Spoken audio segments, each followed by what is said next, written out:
Welcome to the Metal Temple magazine interview. I'm happy to have Chiara from Moonlight Haze and Marco, the guitarist from Moonlight Haze. And I'm happy to have you both here. Welcome to the Metal Temple interview. Thank you. It's a pleasure. I hope you are both well, all your families are okay, and everything is going fine with you. Yeah. Fortunately, we are all good. Everything's fine. So we hope to start again everything like just like normal as soon as possible. Yes. So actually, it's a good keyword. All of the pandemic restrictions are gone. Everyone is looking forward to live shows. The festival season is just a few weeks ahead of us, European one. And how does it feel from a musician's perspective? Are you ready to go? Yeah, more than ready. We've been waiting for 2 years, and yeah, we actually played a show last month when it was like the first week that the first day that many restrictions were like cancelled in Italy. So we had an actual standing audience, and we had a lot of fun. We needed that after such a hard time. Well, actually, Italy has been hit hard by the pandemic in the last 2 years. So retrospectively, how do you see actually the last 2 years of the pandemic? It was tough. Definitely. Lucky for us, we are all okay. We are all good. Yeah, we were very lucky that none of us got affected by this, and also our family didn't get the virus. And yeah, we were lucky in that way. But of course, we had many gigs planned for both 2020 and 2021.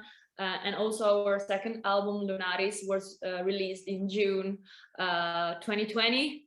So we had many gigs planned to promote the album, and in the end we had to cancel basically all of them. We still managed to play a couple of times in 2020. Yeah, and a couple of times in 2021. So that's not a lot to promote an album, but now with Animus we hope we will get the chance to play many gigs and to tour as well. I remember in 2020, also 2021, so late summer, there was a little bit of an opportunity to play these social distancing shows, things like that. Yeah. And as you said, you are actually a band which has been formed in 2018, not so far from the pandemic way. And as many other bands did, you also released an album during the pandemic, and you never actually had the chance to promote this album, isn't it? Exactly. Lunaris didn't get a proper promotion. But yeah, we will. I hope. You know, when you have a large set list to play now with 2 albums. Yeah, exactly. That was what I was about to say, that we will play this also songs taken from Lunaris during our next shows, because I think that they deserve to be played live. So yeah.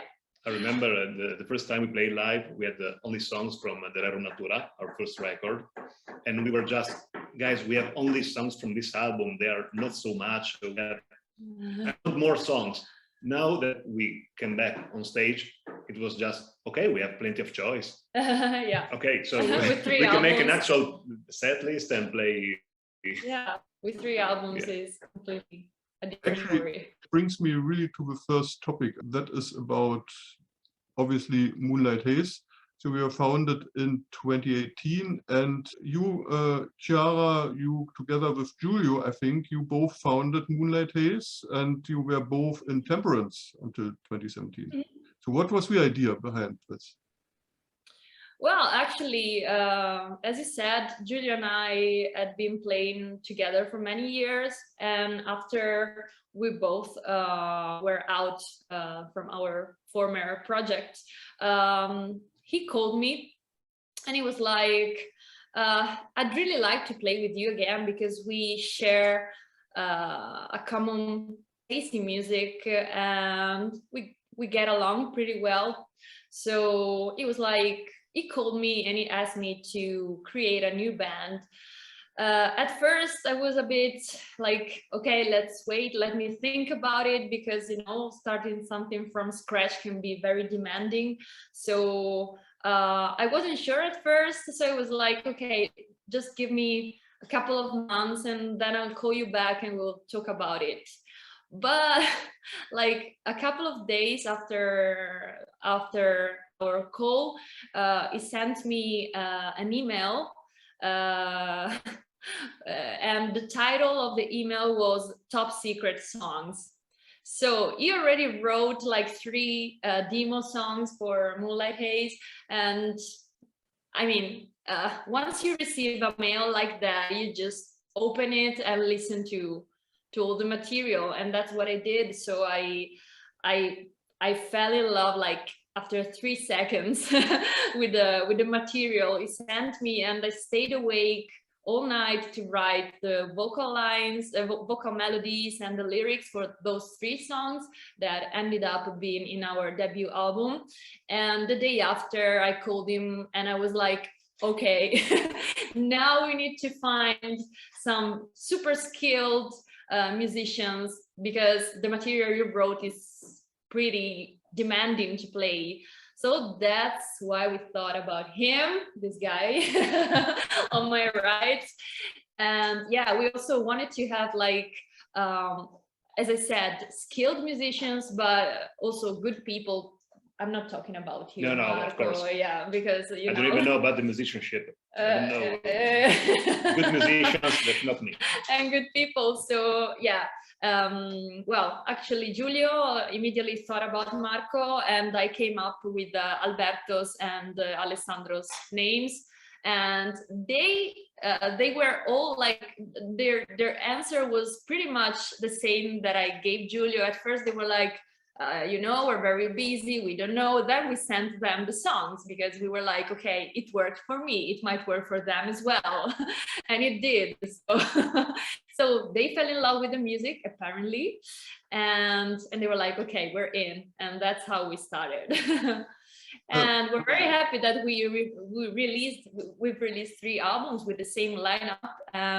Yeah, and we feel like with each album our teamwork is getting better and better. We get along very well, and yeah, we work together very well, and we really feel that like we are evolving as a band and as a team, day after day. Chiara, you guessed my questions very well. So just to confirm for everyone, so I did not send you the questions. Yeah. You mentioned that now already the lineup of Moonlight Haze has been stable. So it is basically still the same lineup from day one. How important is that for a band?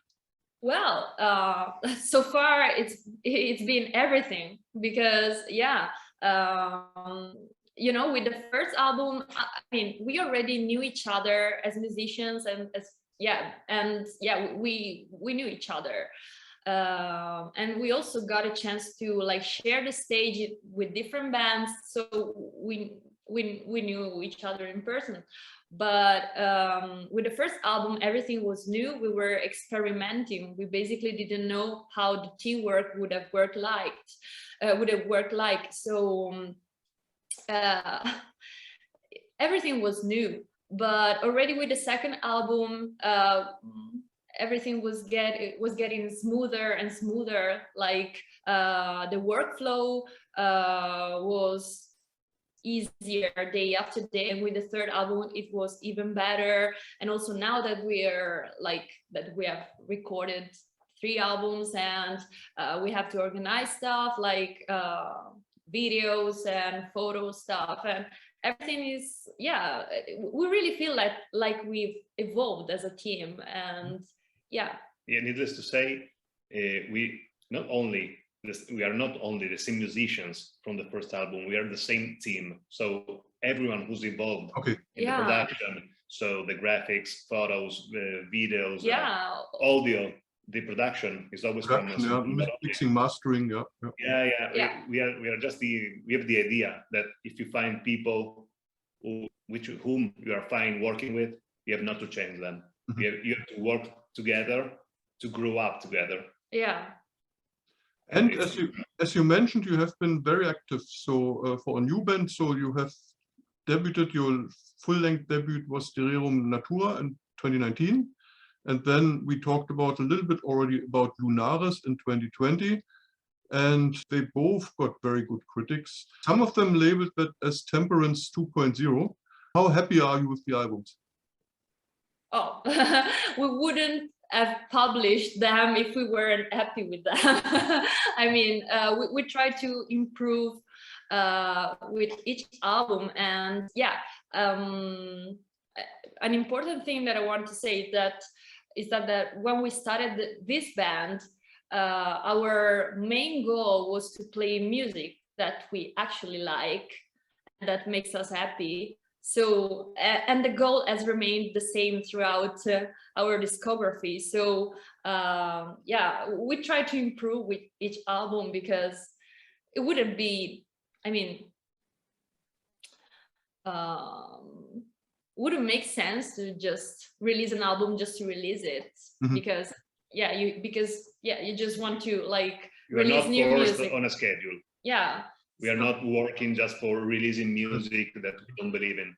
We are just working, you know, usually Giulio write the songs, then we listen to them, and then we just, okay, this one, do we have an album? Yeah, okay, everyone is happy with the songs. Okay, then we can go. If we are not happy with the material, it's worth waiting a little more and then release when you are okay with the songs and the writing process and the arrangements, the whole production. Yeah, I mean, when we started the band, we didn't even know if we were about to publish anything. We just wanted to play music that we actually liked, and we were like, okay, if we're not going to publish any album, then we will have some good song to listen to while we're driving or while we're showering or whatever. Actually, we started recording the first album without even having a label contract. No, we had no record deal or anything. It was like, okay, let's team up and play music that we like and have some fun together. That was the main goal, and I would say that is still the same. I mentioned the reviews. What I also read in this review constantly throughout, the highlight, well, one of the album highlights were your versatile vocals. So let's talk about the vocals first. When did you start singing? Well, I would say that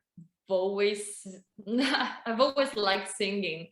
Like when I was a child, I was singing all the time, and also I remember that I had this habit to wake up like very early when I was a child during the weekends.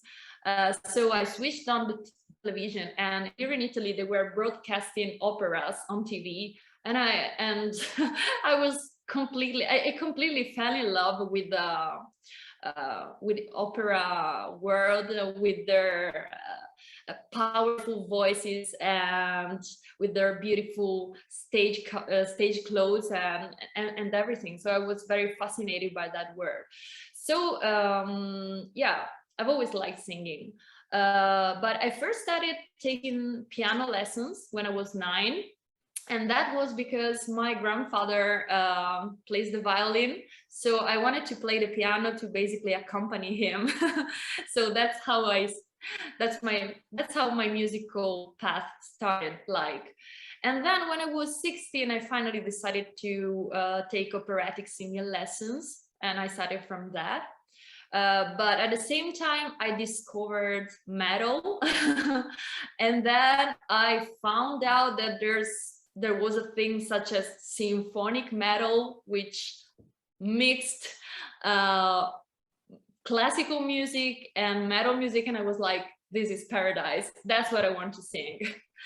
And then with I kept on taking singing lessons, and with time my teacher was like, okay, now we're good with operatic, let's try also some modern vocals. And I was very happy that in the end I decided to accept her advice, because it was definitely worth trying some modern vocals as well. And with time I keep on experimenting new stuff, and I like to learn new techniques, new sounds, to add new sounds to my voice. Because I mean, as a singer you cannot just change your instrument or add effects as you can do with a guitar. So all you can do is like equalize your sound and use different vocal styles, and that's what I like to do. Because when I think about my vocals on a Moonlight Haze album, I think about my vocals as if they were an instrument. So the more different sounds I can use, the more emotions I can explain through my vocals. So that's the philosophy behind this variety that you can find in our albums. That's very interesting. You are vocalist in metal for around 15 years, roundabout. So I think I saw never thought about that, but that's right. I made some research, so I found your first appearance in 2008, Saint Sinner, the band. I think you. Oh yeah, that was. Oh yeah, I didn't even remember that collaboration. That's right. And then I saw your first band, that was Lust for Oblivion, until. Oh yeah. Yeah. After the beginnings, and I think then you started Temperance in 2013, and you released 3 albums with them. So you actually were always pretty active. Oh yeah, and also Ravenword. Yes, Ravenword is actually still going on, or I think so, isn't it? Ravenword and Soundstorm as well.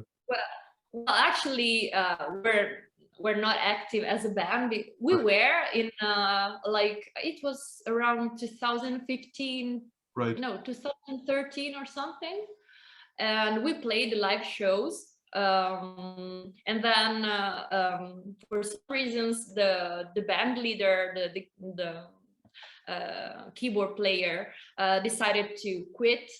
But then, was it like 3 years ago? He asked me to record an album that included all the material he wrote for Ravenword. So that was basically a one-time studio album. So at the moment there aren't any plans on playing live shows or on recording new material. You always also had a large number of guest appearances, so your career is actually always very active. Marco, what about you? Can you cope with all that? When did you start with the guitars? Actually, I started pretty, let's say, old. I started playing guitar when I was 14 or 15. Right. Usually people start a little younger. And then I took it really seriously. I started teaching guitar at 17 years old.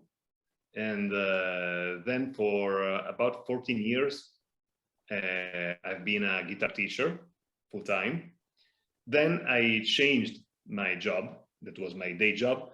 Now I'm making videos. I'm a video maker as a day job. And is the video maker of all the Moonlight Haze. Oh, okay. That's good. I have a question on that later on. That's good. Okay, it's great. And yeah, that's it. I remember when I was 15, my mother told me, "Can you shut down the metronome?" And I said, "What metronome?" And she told me, "Can't you even hear it? You're always with the metronome." I remember I was leaving the books from the school at the school because I don't need them. Because as soon as I go back from school, I started studying guitar, scales, phrasing stuff for the entire day. And then that was my day, that was my life. Then I started teaching and I was even more involved. I had a band. We played at some shows here and there in Europe. That's where I knew Chiara and Giulio, because we toured together with two different bands, different bands. But in the same band. But in the same band, we shared a couple of mini tours in the Eastern Europe. And then the band broke up for many reasons. I mean, shit happens, let's say. And then I remember I just finished working at the school, and Giulio called me. We knew each other. Sometimes we also chatted about, you know, stupid stuff. And then he called me and said, "What's up? What's happening?" "Yeah, you know, I was thinking about the band. Do you remember Chiara?" "Yeah, I remember she, but never talked that much with her." "And what do you think about making a band?" "I don't know. I'm really busy. Let's say, when I hear the songs, yeah, maybe." Yeah, and then we sent you the song. Send me a song. Okay, I mean. And that's basically what happened. That was basically the start. Yeah. The beginning of the end. The beginning of the you end. will never get rid of us. I'm not saying anything wrong, but when we started the band, I had a lot more hairs on my head. So. Okay, that's interesting to know. Okay, let's go back to Moonlight Haze. And with 3 albums, of course, I understand that you lose a little bit of hair. Although Chiara doesn't look like that. But the next adventure is Animus, and that was released in 2022, March, I think March. Yeah. And how was the response so far? Well, the response was actually very good, both from the audience and the press. So we're very happy.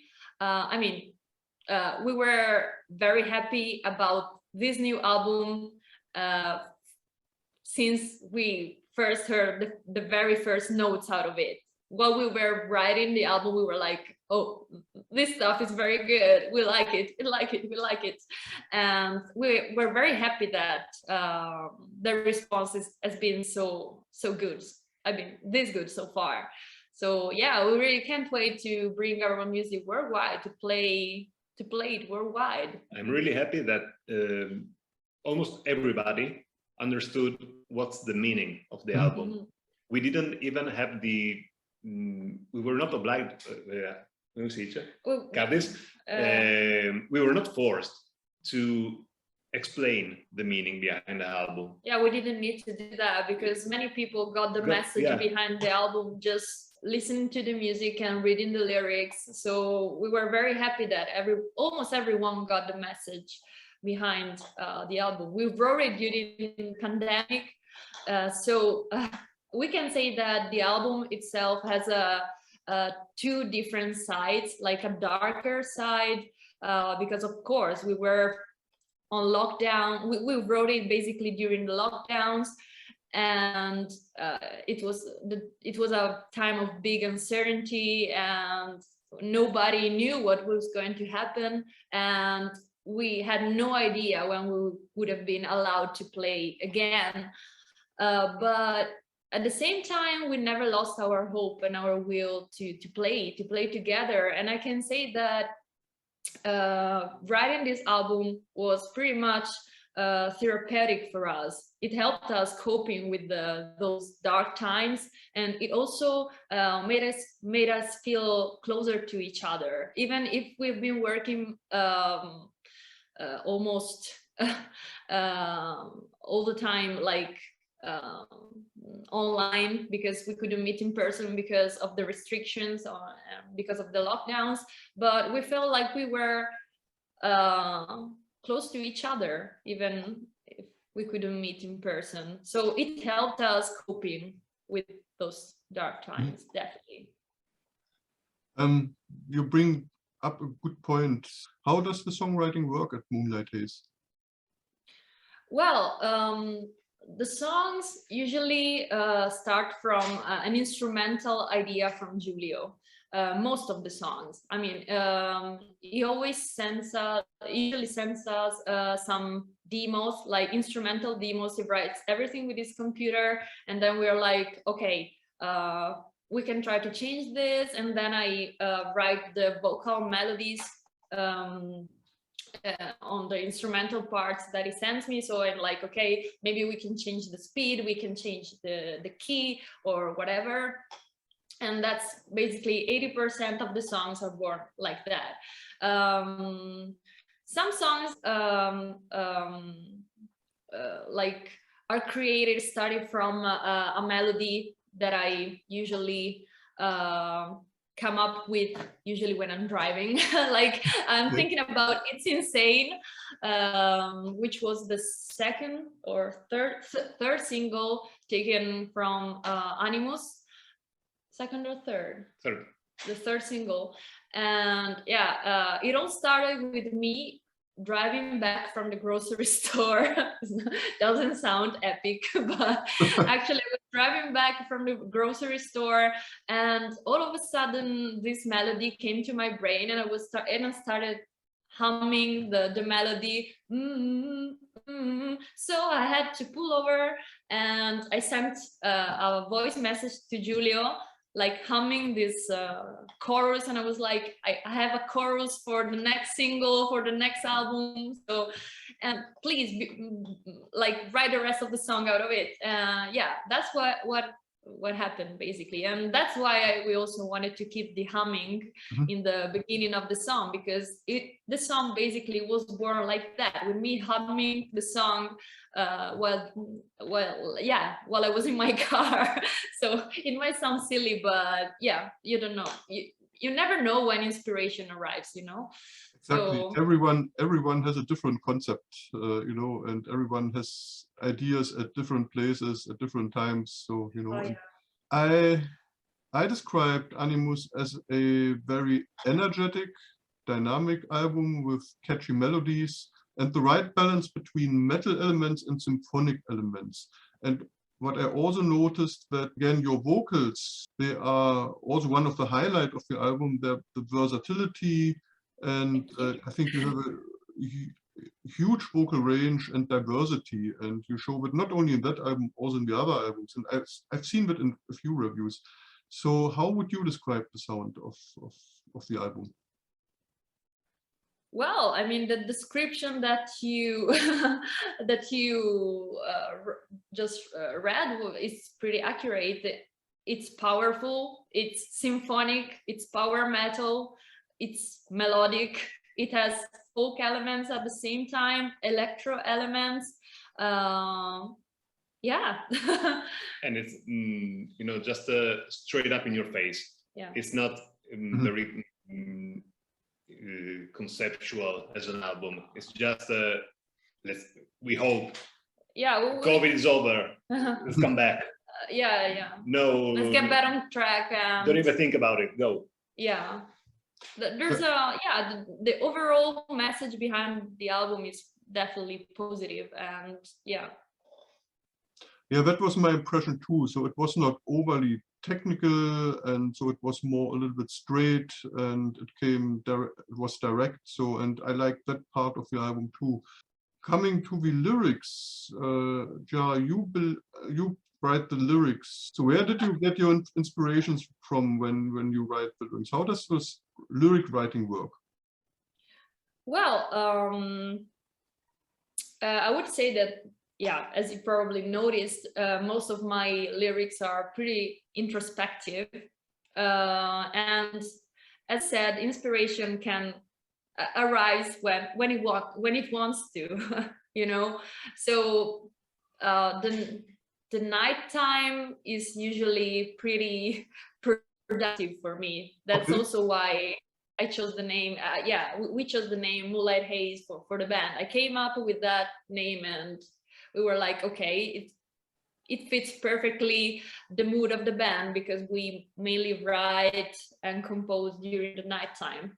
I get the inspiration from everything, and like from everyday life, from personal experiences, from feelings, from whatever. And I always bring a tiny notebook with me, and when something like catches my attention, I immediately write down a note and like, okay, I'm thinking about this. And then when I get to write the lyrics for a new Moonlight Haze song, I run through those notes and see, okay, this song reminds me of that, this songs remind me of this, and yeah, and then I write the lyrics out of it. And sometimes it also happens the opposite. And now I'm thinking about the song The Thief and the Moon, and that worked pretty much the opposite way, because it was the day before the first lockdown started in Italy. It was like a week after my birthday, and the whole band, we were all together having dinner at a restaurant, and yeah, since it was my birthday was the week before, the guys brought me some presents, and our other guitar player Alberto gave me this book. It was basically a collection of ancient Japanese legends, and as you can imagine, we're pretty much into Japanese culture. All of us, we all are pretty much into the Japanese culture. And this legend about the thief and the moon was included. And I was like, okay, once again, I called Giulio and I was like, I read this story. It was included in the book that Alberto gave me. And I think the concept behind this song and the message is very good. So we have to write a song about this topic. So he wrote us the song. Like he read the story as well, and he wrote the instrumental parts of that song. So yeah, you know, there's not just one way to work and to make things work. Mm-hmm. Marco, you mentioned already the whole team is basically together since day one. Among them, Simone Mularoni, he's doing the mixing and mastering, and he has a huge track record in mixing and mastering over the years. So he does quite a lot of work. He's vastly experienced. What impact has his work on the Moonlight Haze albums? Let's say that actually, so far, we cannot imagine our music not being mixed by Simone, because the first time we asked him to work together with us, we sent him the record, and it was just like, you know, the Christmas day when you're just waiting to open the gift, the present, and we didn't know what to expect. And now we are just, you know, it's an autopilot. Simone, we have a new record ready. Okay, send it. And we already know it will sound great. It will be what we have in mind. Now he know us. He know what we mean when we play in a certain way with certain dynamics.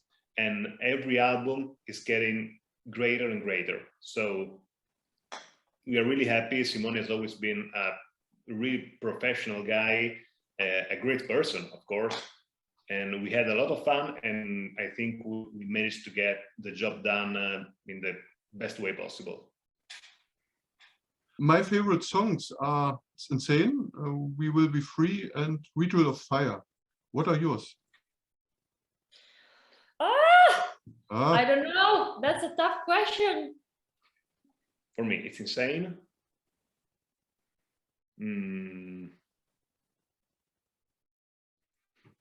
The Nothing, and Will Be Free. Yeah, I really cannot make up my mind.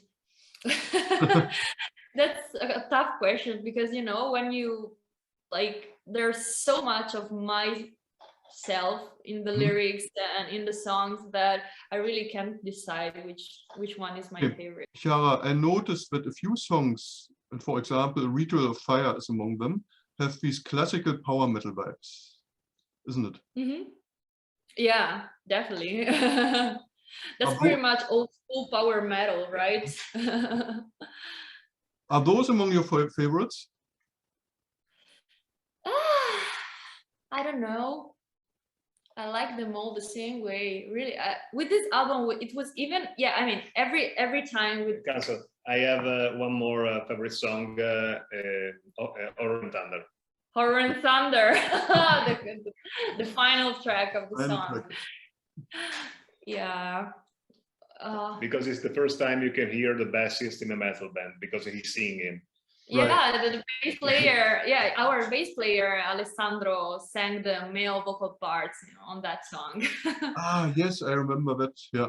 Mm-hmm. Yeah, so it was our special guest on vocals.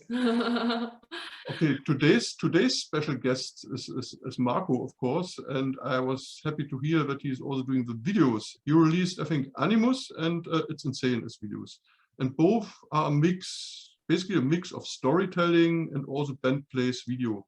So how does the video process work from ideas up to the shoot? Well, basically, we try to force us not to make the usual metal video. That's mainly because we don't need it. I don't know how to say. It's not that they suck. We don't just don't feel them. We don't feel them. And with the first video from Animus, we wanted to make a little of a story, a more cinematic thing about the whole song. And we searched for, the meaning behind the song. What is the song trying to tell the people? And we thought about the sport stuff, because the song is basically saying never give up, let's say, to make it simpler. And okay, we have to work with the sport. Okay, which sport? We don't want it to make a video about, soccer, basketball, not because they are bad sports, but because they are all over the place, everywhere. We wanted something more particular. We thought about fighting sports, box, MMA and stuff, but there's a lot of that kind of sports in metal. Then we knew Nicolas Visintin, which is the main character, of the video, with the parkour. And when we talked to him about this project, because we knew that maybe parkour can fit in some way with metal, he showed us the tattoo. You can also see in the video, which basically has a little piece of the lyrics written. Yeah, but it's a complete coincidence. He didn't even hear the song. And basically the whole idea behind parkour is never give up, never surrender. If you are trying to jump from one building to another, sometimes it's a very small jump, but you know that if you fail it, you can die. And so it's very about the mental issues, the mindset. And we thought, okay, that's perfect. And this is basically how it works for mainly every video. In the Lunaris video, we try to make things more interesting. For example, in the Till the End videos, there's no story, but there is some tricks here and there. The part where Chiara takes the camera and spin it, and there's another Chiara taking it, and some jokes about it. And then there's the It's Insane video. That was crazy. This is the entire opposite of what we just told, because it was just okay. Sabaton has tanks in their video. Yeah. Why don't we have tanks in our videos? Okay, let's find out a tank and let's make a video. Well, of course, it was before the Ukrainian crisis and stuff like that. Because if we knew about it, we would never have gone that way. Yeah. But anyways, we didn't mean to it was make fun of war. We were like doing like meaningless stuff because it suited the lyrics of the song, because we're like partying, having a party on a tank under the rain, and then someone steals our bottle of wine, and then we start a paintball match. Because it's insane. It's not about the meaning of the lyrics, but meaning behind the whole song. But of course, we don't like war. Of course, it's not. It's more, you know, we wish that war can be just a game to play. When if no it one was dies. like just like paintball. And, it has just to be, you know, paint on your jacket, nothing more. Yeah. And mainly that's it. We try to fit the video in the song, and we try to tell a story and to fit the song, but also try to say a little more about the song, something a little different maybe, but which can complete the overall idea behind the song. Of course, it's easier for us because we know the singer, so we can ask for, you know, what do you mean about that? What do you mean about it? Who are you? It's always good to know the singer. Yes. Yeah. Yeah, it's good to know the singer of your own band, right? Of course, we also make video for other bands, and we try to add the more information about the songs. You try to have the same approach, I guess. Yeah, of course, but it's not my band, so I'm not as involved as I am in my band. So it's in a certain way easier, but it's also more stressing because it's your stuff. You're trying to make things work the best you can, and sometimes it's not that easy because, of course, we are not Sabaton.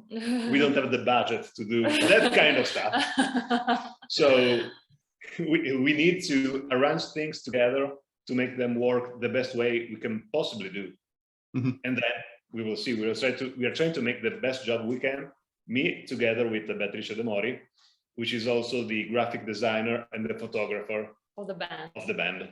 Since day one.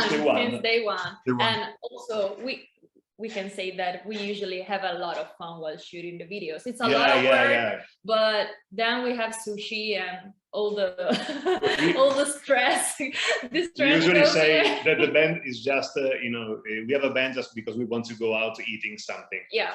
It's just an excuse for going to the restaurant together and to have. So we have to have a tour so we can go eating out in different places than we are used to. Yeah, so. Like every day. Did the pandemic still have an influence on the video shooting? Oh.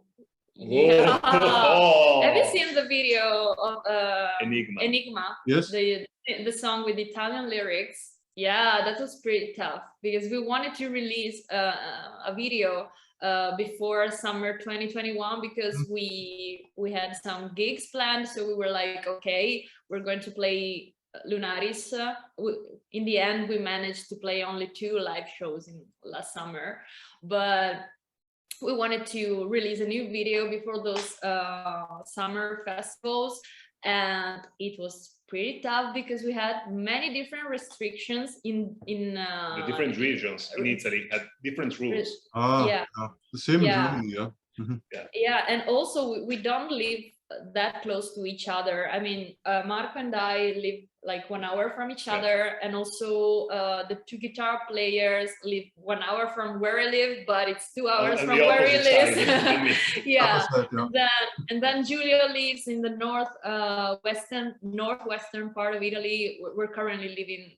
I mean, the 4 of us are living in the northeastern part, and Giulio lives in the far west, basically. It's not that far. I mean, it's not Turin, but I mean, it's 4 hours drive, and it was very, very difficult to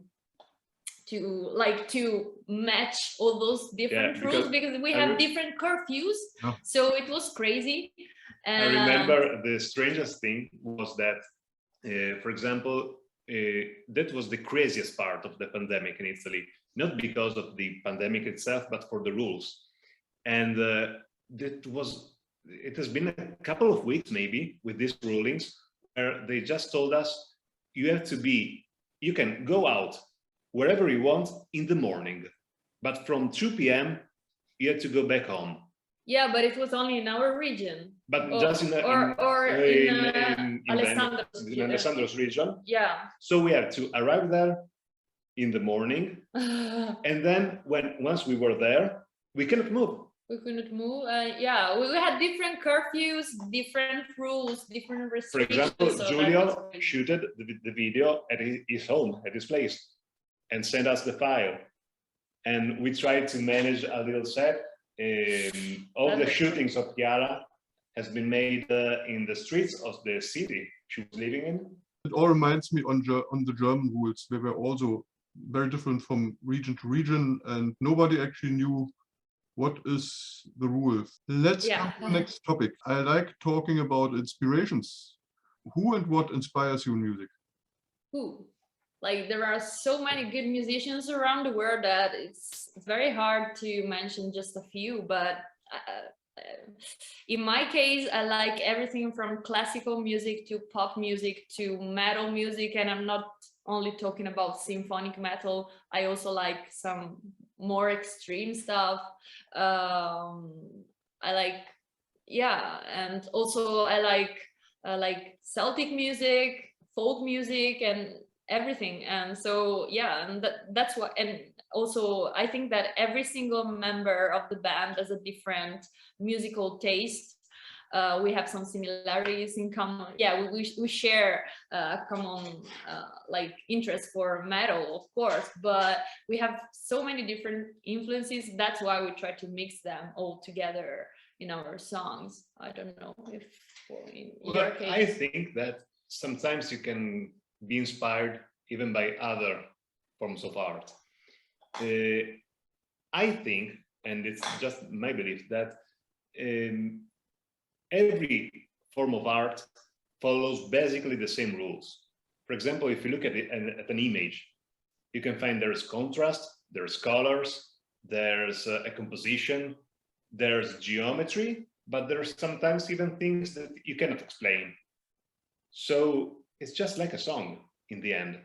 Mm-hmm. You have to give contrast, you have to match colors, you have to match everything. If you watch a movie, there's the beginning, there's the struggle, there's something happening, then there's the resolution, there are characters, there's a story, and basically it's all the same.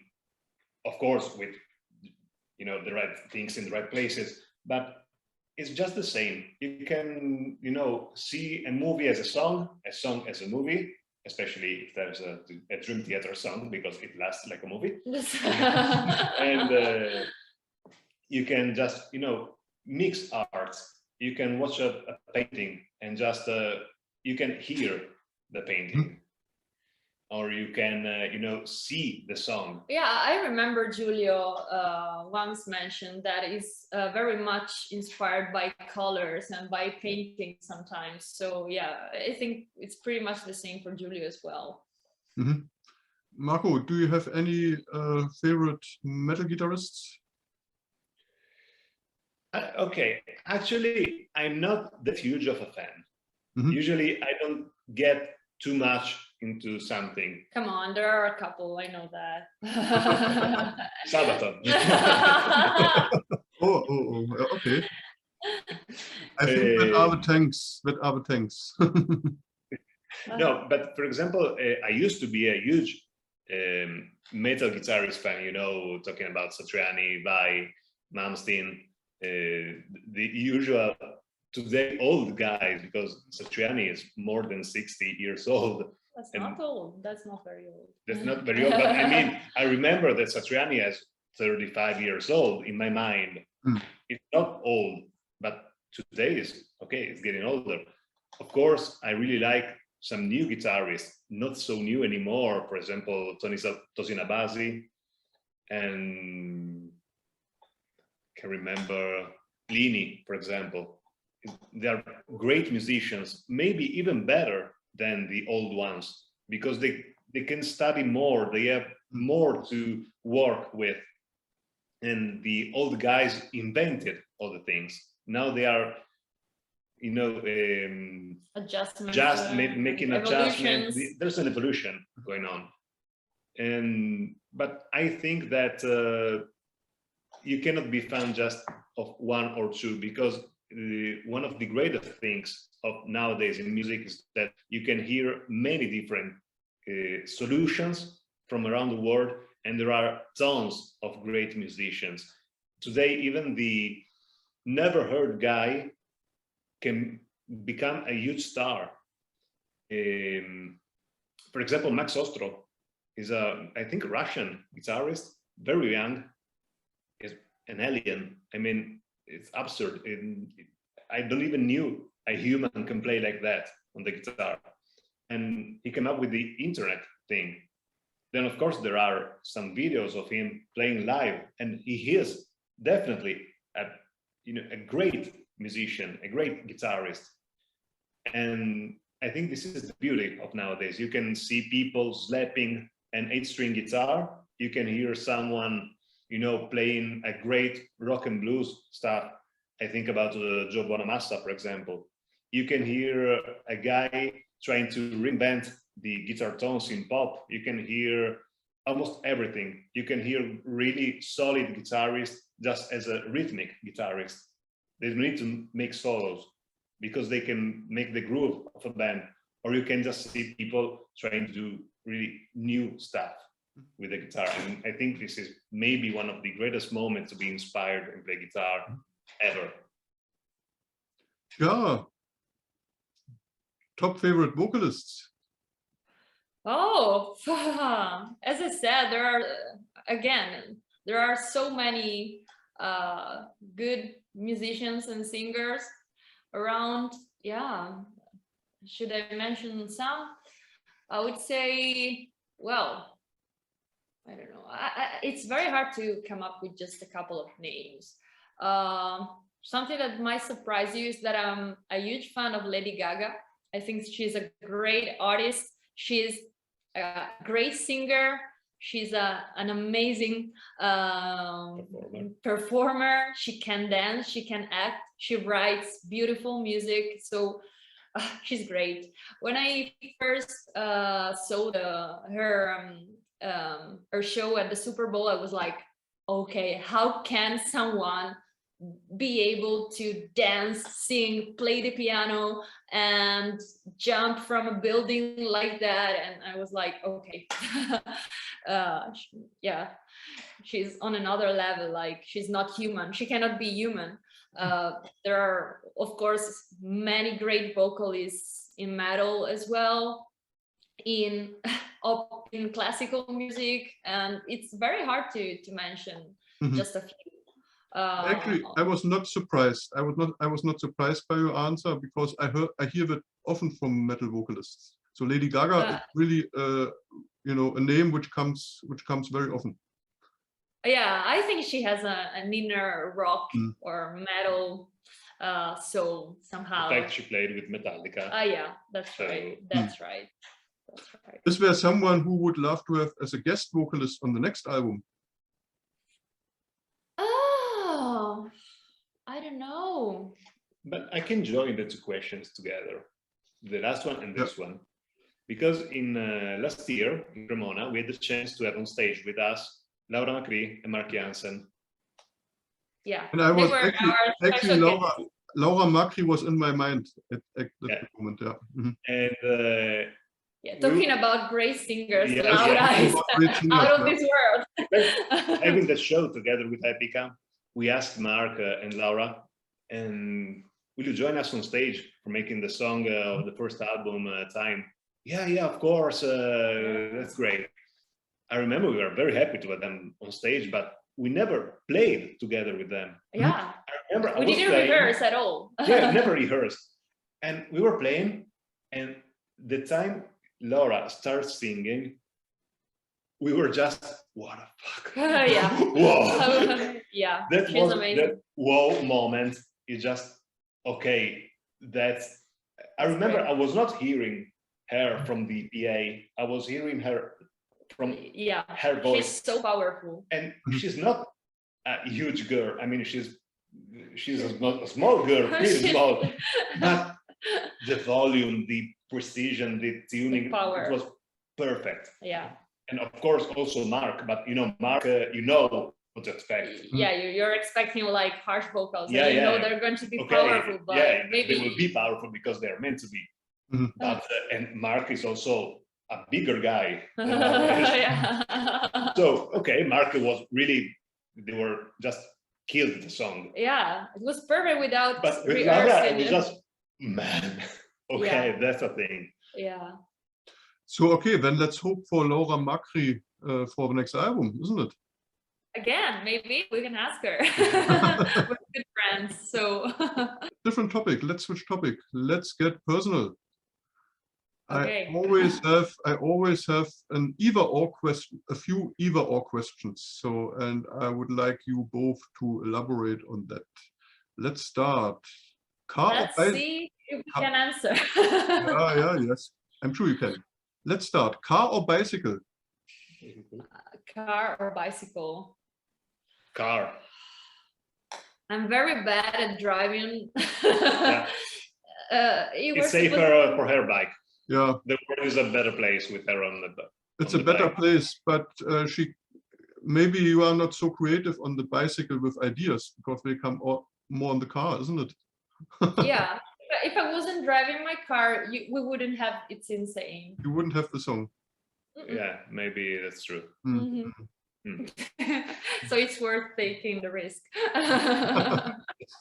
Vinyl or downloads? Definitely vinyl. Both. I remember the first time I heard Injustice for All from Metallica. I actually bought the vinyl, the original one from 1989. The original one. Yeah. And I never heard that album, the score. And I was just sitting on my sofa with it's just a different experience. It's not better audio-wise because in reality, the vinyl is not a huge quality. Digital is far way better, it's more accurate, but the experience is completely different. Having to, get up from the couch to turn the side, it's way better. Did you release one of your albums as vinyl? Yeah, Animus was released as Animus was released as vinyl. Thriller or comedy? Thriller or comedy? Thriller. I'm a huge fan of Lieutenant Columbo. Okay. Yeah. Wait, Yeah. And also of Murder, She Wrote. So the guys for my birthday, they got me the complete series, like the Opera Omnia, the complete series of Murder, She Wrote. So our answer is comedy, actually. Yeah. Marco, any favorite thriller you have? Man, there are so many. Not anything in particular. Okay. Gym or sofa? Gym. Definitely. Both We're of you. pretty sporty. Okay. Yeah. What do you do when lifting the weights or cardio, or what do you do? What do you prefer? Well, basically cardio, because it's good also for my vocals, Right. to enhance my lung capacity. It's good to have cardio. And yeah, we sometimes went hiking together as well. So yeah, that's basically all for me.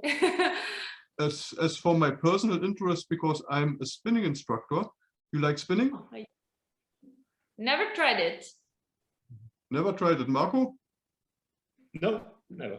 And actually, what I do is I do once, twice a year a rock special in spinning, and I discovered Insane for my next rock special. So because it really fits, it has the right rhythm. Oh, yeah, glad to know that.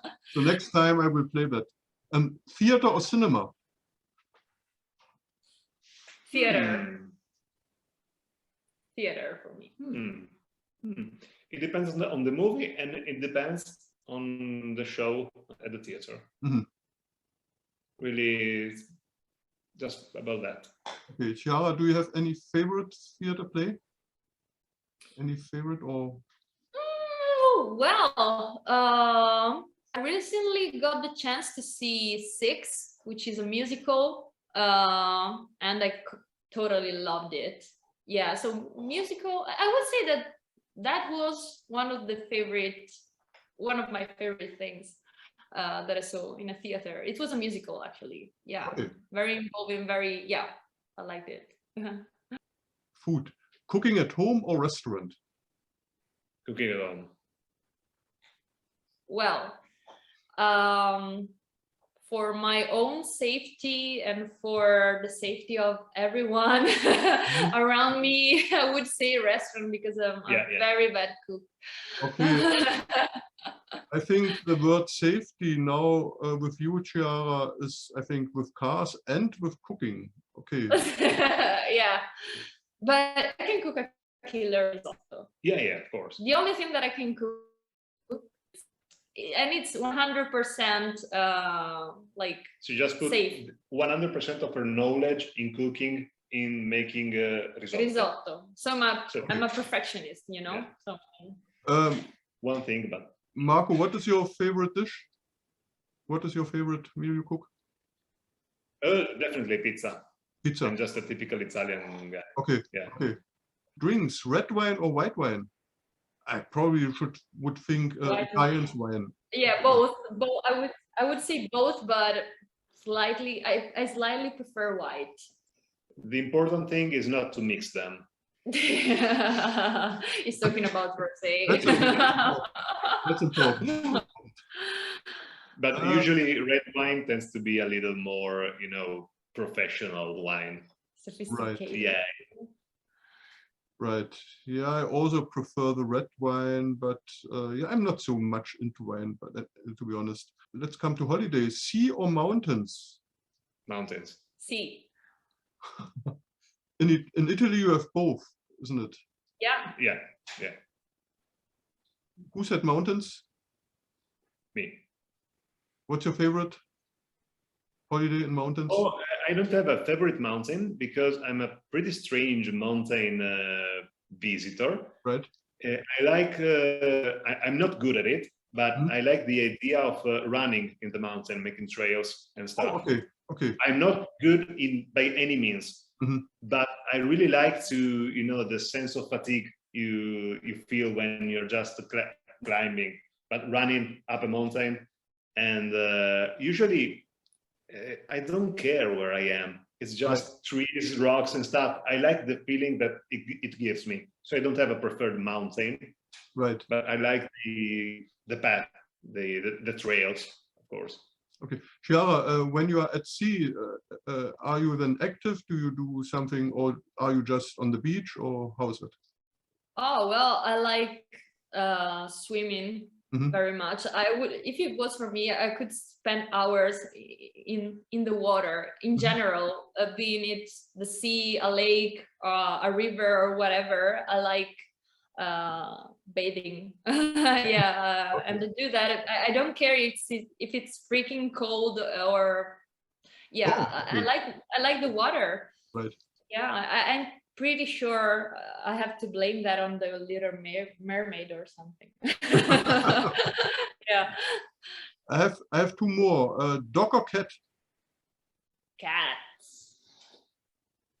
I cannot choose. I had both of them. You have both of them. Okay. Person. Okay. You love the cats. Brother or sister? I don't have any siblings, so I don't know. We both don't have siblings. You're both.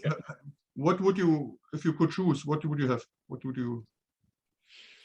Both. Both. Okay, good. Yeah. Yeah. Actually, I would have loved to have a twin sister. Actually. I just told my mom when I was 10 or 12. Okay, you're done. Okay, stop it. Actually, I was pretty happy alone. I also don't have any of those, and I don't know what I would choose. Maybe a brother, I don't know, but it never materialized. You're the only child as well? You don't have siblings as well? No. Okay, let's come back to the metal business. There's a lot of symphonic and melodic metal coming out of Italy. So you are, I think in Europe, you are one very strong country. So Rhapsody of Fire, Frozen Crown, Temperance, Moonlight Haze, Volturian, did I mention Lacuna Coil? But okay, so what is the secret of Italian metal? Well, I think I mean, when we think about our band, we don't like to include ourselves in a metal, Italian, female-fronted or symphonic, whatever metal scene. We think that we just play our music. So I don't think there's a secret in Italy or a secret potion in... We barely know each other. Yeah, so basically we know that the other bands exist, okay? But of course, some of us are in touch because we know each other, but it's not, there's not a scene, you know. Yeah, but we don't feel like we don't like to make boundaries to our music. We don't like to include ourselves in, you know, Italian, female-fronted, symphonic, modern, melodic, metal, whatever. When Giulio told us, let's talk about this band at the very beginning, we thought about ourselves more like a power metal band that happens to have a female singer. Yeah, I didn't choose to be a girl. Yeah. So it happens. It happened, and I have shorter vocal folds compared to men. That's why I can sing higher notes, and that's why we have to choose some keys instead of some others. But I mean, it's just because I am what I am, and I cannot change that. So yeah, we don't like to put boundaries we don't like classifications that much, actually. And there are many good and many bad metal bands everywhere in the world, I think. So yeah. So, actually, I really don't know why in Italy there's this, you know, all these power symphonic and stuff bands. We never talked all together about that. Let's make an Italian thing. It wasn't on purpose. Yeah. But it's interesting, yeah. You have that phenomenon in the Netherlands, so you have plenty of symphonic metal bands coming out of the Netherlands, Finland as well. But then Italy is also among those, so that seems to be the three outstanding countries in terms of symphonic, melodic, whatever you want to call it. Maybe part of that are also who have strong record labels in Italy, like Frontiers or Scarlet Records. You are with Scarlet Records, so how important is a good label for a band like Moonlight Haze? Well, we're working well with Scarlet Records, but when we started, we didn't actually have a record deal, as we said. So I don't think that the fact of having a deal with this or that label would have changed our music somehow, because when we started, we didn't even know if we were about to actually publish an album. So, well, I would say that musically wise, it's pretty much not in influence. I mean, but on a promotional side, of course, it is important to have a good record label.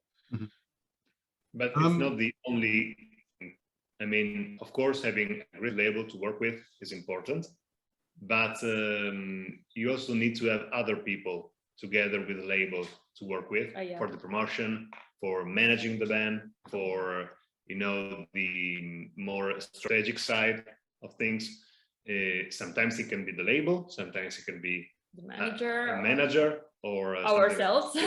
Sometimes ourselves. So it is really important to have a team around the band, and you can see more and more bands coming up with a different approach than the past.